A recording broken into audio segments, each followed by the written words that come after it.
2024 में हज की कीमत में 100% इजाफा हो गया है। सरकारी सहूलियात में रिहाइश का भी दूर, प्राइवेट हज स्कीम में तरह तरह के खाने और सरकारी हज स्कीम में सिर्फ 2 टाइम का खाना। 2 लाख वाला हज अब 12 लाख में क्यों? कुर्बानी के पैसे अलग अदा करने। अस्सलामुअलैकुम, this is me Faiza Riaz and I welcome you all to my YouTube channel. आज के व्लॉग में हज स्कीम के तहत हुकूमत ने कितना बजट रखा है, कितने लोग 2025 में हज कर सकेंगे, डिटेल में डिस्कशन करेंगे। तो सबसे पहले मैं कीमत बताती जाऊं कि हज की कीमत इस साल क्या सरकारी स्कीम के तहत मुकर्रर की है। तकरीबन 1,80,000 से ज़ायद लोग हज कर सकेंगे। उम्र की हद ये बताई गई है कि बच्चे और बूढ़े यानी कि 12 साल से कम के बच्चे वो हज नहीं कर सकेंगे और 65 साल से ज़्यादा उम्र के लोग हज नहीं कर सकेंगे।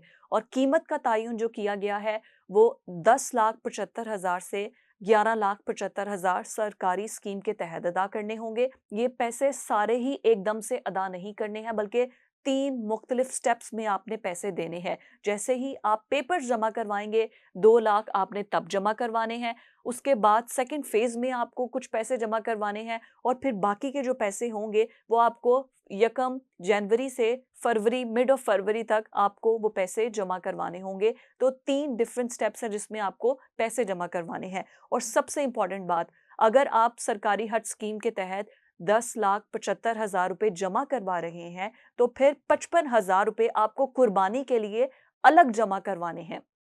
ये हुकूमत की जानिब से कहा गया है।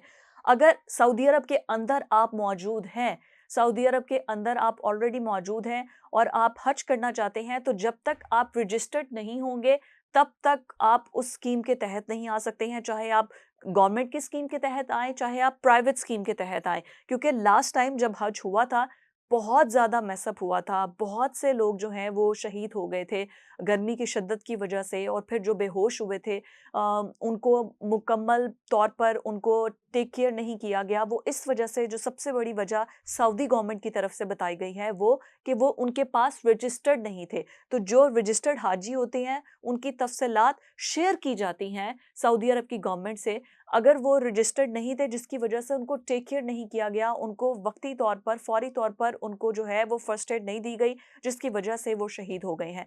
और अगर कोई हज के दौरान, गवर्नमेंट ऑफ पाकिस्तान ने ये ऐलान किया है कि कोई शहीद हो जाता है तो उसको 20 लाख रुपए उसके खानदान को दिए जाएंगे, और अगर कोई हज के दौरान जख्मी हो जाता है तो उस शख्स को 10 लाख रुपए दिए जाएंगे।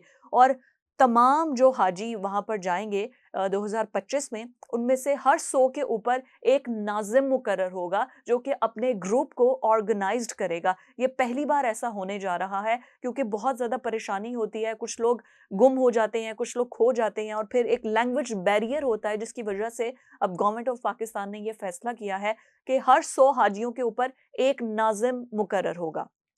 मेरे पास कुछ तफसीलात है जो कि मैं आपसे शेयर करूंगी कि सरकारी हज की कीमत में जितना इजाफा हो रहा है, आखिर ये पहले कितना था और अब कितना हो चुका है। अभी मैंने आपको बता दिया कि 2025 के लिए उन्होंने तकरीबन 10,75,000 से 11,75,000 के दरमियान सरकारी कोटा है। प्राइवेट कोटा इससे ज़्यादा होगा क्योंकि प्राइवेटली जो जा रहा होगा उसकी सहूलियात भी मुख्तलिफ होंगी, और उसको जो कीमत है वो इससे कोई 2-4 लाख, 5 लाख ज़्यादा देना होगा, वो तकरीबन 15 लाख के करीब होगा।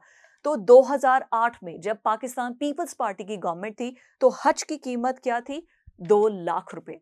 जो लोग हज करना चाहते थे सरकारी स्कीम के तहत, उनको 2 लाख जमा करवाना था।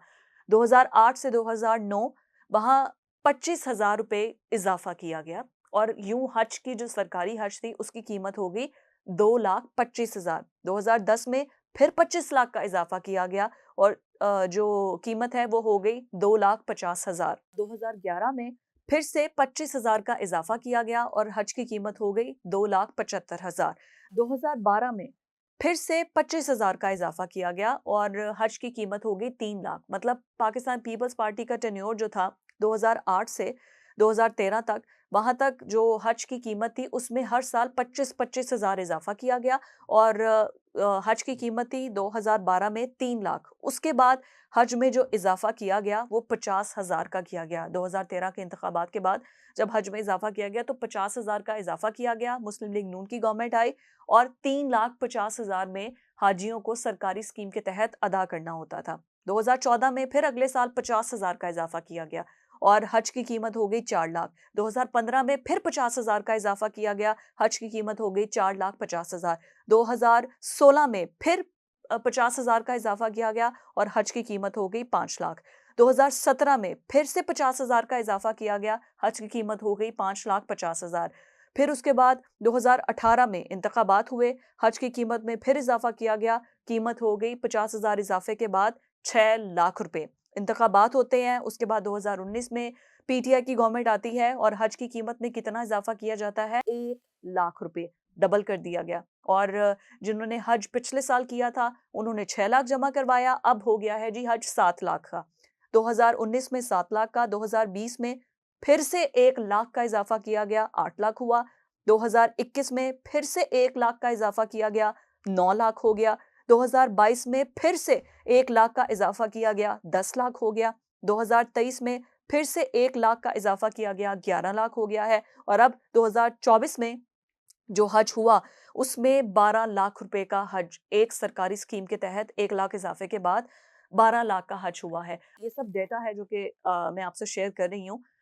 2025 में कहा जा रहा है कि 11,75,000, उसके बाद 55,000 रुपए आपको कुर्बानी के लिए अलहदा देने होंगे और कुर्बानी हज पे जो जा रहा है उस पर फर्ज है, आपको कुर्बानी के लिए अलग से पैसे देने होंगे। ये सरकारी कोटे में है। प्राइवेट कोटे में मैं बता चुकी हूँ कि वो ऑलरेडी आपको ज्यादा देना होगा। सहूलियात जो दी जाती हैं प्राइवेट जो स्कीम के तहत जाते हैं और जो सरकारी स्कीम के तहत जाते हैं उसका मुआवजा कर लेते हैं। तो सबसे पहले आपकी रिहाइश क्या होगी, वो तकरीबन खाना काबा से दूर होती है, सस्ती होती है और वो कोई अच्छे कोई 5 स्टार होटल्स नहीं होते हैं जहां पर आपको रखा जाता है जो कि हज अदा करने के लिए जा रहे हैं सरकारी स्कीम के तहत।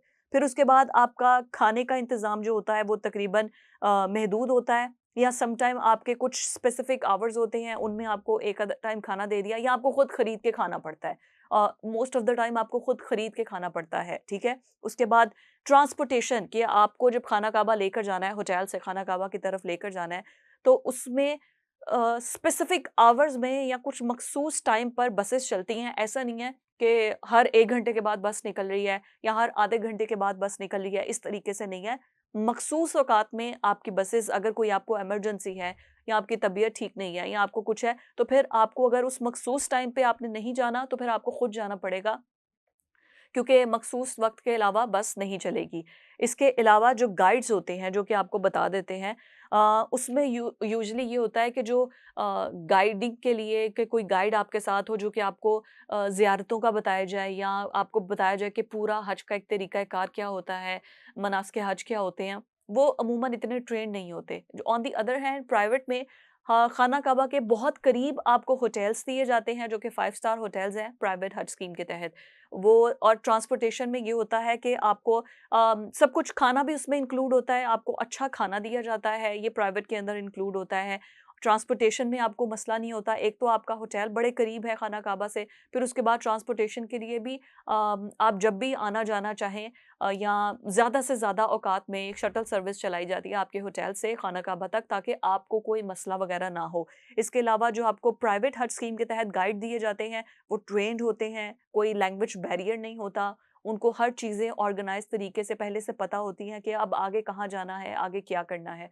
और फिर उसके बाद यूजुअली हमें ये देखने को मिलता है जब हाजी आते हैं सरकारी हज स्कीम के तहत, जब हम स्टोरीज़ कवर करते हैं और ये खबरों में आती हैं ये खबरें, तो वो कहते हैं कि एयरलाइंस वाले हमारे साथ अच्छा सलूक नहीं करते हैं, हमारे सामान का ख़्याल नहीं रखते हैं और सम टाइम ऐसा होता है फ़्लाइट डिले हो रही है तो मसले आते हैं या सामान को उतारते हुए हमें बड़ा तंग किया जाता है। तो सरकारी हज स्कीम के तहत जो भी ये करना चाहते हैं, कुरानंदाज़ी होती है उसके बाद निकाल दिया जाता है, बल्कि लास्ट ईयर तो कोटा भी पूरा नहीं हुआ था क्योंकि हज अब इतना महँगा हो चुका है, जहाँ 2 लाख, 2.5 लाख, 3 लाख का हज था, अब आपको 12 लाख रुपए में जाके अगर वो हज अदा करना पड़ रहा है, तो जिसकी पसली होगी वही जाके हज अदा कर सकता है।